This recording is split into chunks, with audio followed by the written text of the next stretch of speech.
କୁଆଡେ ଯିବେ? ଅବକାରୀ ମନ୍ତ୍ରୀ କଥା ସିଏ ବୁଝେ ଆମେ ତାଙ୍କ ଲେବର ଆମ କଥା ଆମେ ବୁଝିବୁ। ମଦ ପିଲେ ଗୋଟେ ମଜା ଲାଗେ ନାଇଁ ମଜା ଯାହାକୁ ମଜା ଲାଗେ ସେମାନେ ଲୋକଙ୍କୁ ବାଡ଼ାନ୍ତି ଝାମେଲା ବି କରନ୍ତି। ବାହାଘରରେ ବରଯାତ୍ରୀ ଦେଖୁଛନ୍ତି ବରଯାତ୍ରୀ କେମିତି ନାଚ ହେଇକି ଭଙ୍ଗା ମଦ ଆଜ୍ଞା ଥିଲେ ସିନା ବାଣ୍ଟିବ ନଥିଲେ କୋଉଠି ବାଣ୍ଟିବ ଏ ବନ୍ଦ ହେଇଗଲେ ଭଲ ଶାନ୍ତି ଶୃଙ୍ଖଳାରେ ଚାଲିବ।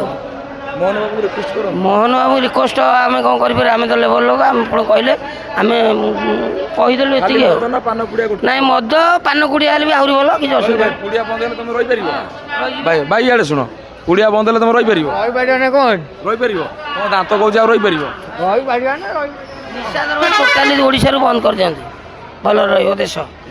ବହୁତ ରୋଗମୁକ୍ତ ହେଉଛନ୍ତି ରୋଗରେ ପଡ଼ୁଛନ୍ତି କେତେ ରୋଗରେ ପଡ଼ୁଛନ୍ତି ଲୋକ heart choke heart blood test.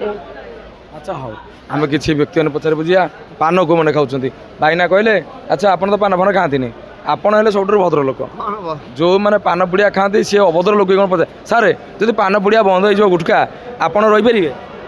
ରହିଯିବୁ କେତେ ଦିନ ରହିବେ? ରହିଯିବୁ। ଆଜି ଗୋଟେ କାମ କରିବା ଆଜି ଘରକୁ ଯିବେ ପାନ ପୁଡ଼ିଆ ଖାଇବେନି 10 ଦିନ ପାଇଁ ତା ପରଦିନ ତୁମେ ଆସିବେ ଦେଖାହବ ପକ୍କା ଏବେଠାରୁ ଆଉ ଖାଇବେନି କିଛି ଖାଇବିନି ସତରେ? ହଁ ଏଗୁଡ଼ା ଆମ ମଡିରେ ଆମେ ଖାଉନା ଏଇଟା କିଛି ବାଧ୍ୟ ନାହିଁ। ତାହେଲେ କାହିଁ ଖାଉଛନ୍ତି? ବହୁତ ମାନେ ମଟର ଲାଇନ୍ ବୋଲି ଖାଲି ବାଟରେ ବସି ହେବନି ତ ବହୁତ। ଆଚ୍ଛା ହଉ ଭାଇ ଯାହା କହିଲେ ଠିକ୍ କଥା ତେବେ ଆଗକୁ ଯିବା। ସାର୍ ପାନ ପୁଡ଼ିଆ ନ ଖାଇଲେ କ'ଣ ରହିହେବନି? ଯାହା ଯେଉଁ ଅଭ୍ୟାସ ଅଛି ଆଉ ଅଭ୍ୟାସ ଅଛି ରହିପାରିବନି? ହଁ ରହିବ କେତେବେଳେ ଖାଉଛ କ'ଣ?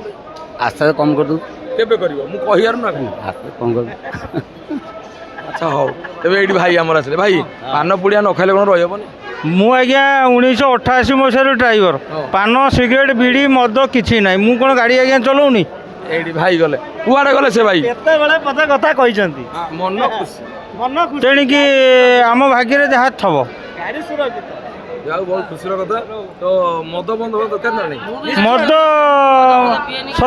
ସରକାର ତ ଆଜ୍ଞା ମଦ ଗୋଟାଏ ପରେ ଗୋଟାଏ ଗାଁରେ ବାହାର କଲେ ଆଉ ବେକାର ଯୁବକ କ'ଣ କରିବେ? ବେକାର ଯୁବକ ତ ହେଉଛି ଚାକିରି ବାକିରି ନାହିଁ ଯେଉଁ ମୂଲ ଦୁଃଖ ନାଗିଲେ ତାକୁ ପିଇଲେ ଆଉ ସରକାର ତ ଏଇଟା ନ କଲେ ହେଉଛି ସଂସ୍ଥା ଚାଲୁନି। ଆଜ୍ଞା ବହୁତ ସୁନ୍ଦର କଥା ତେବେ ପରିବା ରେଟ୍ ଯେଉଁ ବଢ଼ିଛି ତାକୁ ନେଇ କ'ଣ?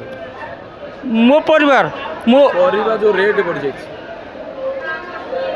ଆମ ପାଇଁ ଆଜ୍ଞା ଦୁଃଖିତ କଥା କ'ଣ ନା ହେଉଛି ମୂଲିଆ ସଂସାର ଆମେ ଖଣ୍ଡେ ଗାଡ଼ି ଚଲେଇଲେ କେତେ ପଇସା ପାଇବୁ?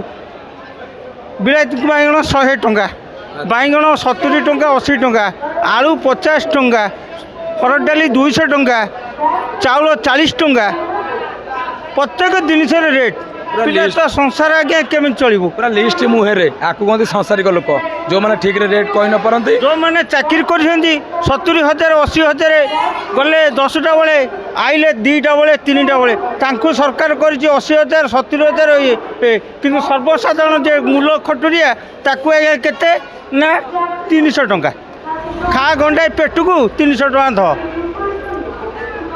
ଆଉ ଯଦି 2 ଘଣ୍ଟା କାମ କଲି ତାହେଲେ 500 ଟଙ୍କା। ଆଜ୍ଞା କ'ଣ କରାଯିବ ବଞ୍ଚିବାକୁ ଗଲେ ତ ଯାହା କରିବାକୁ ପଡ଼ିବ ନା।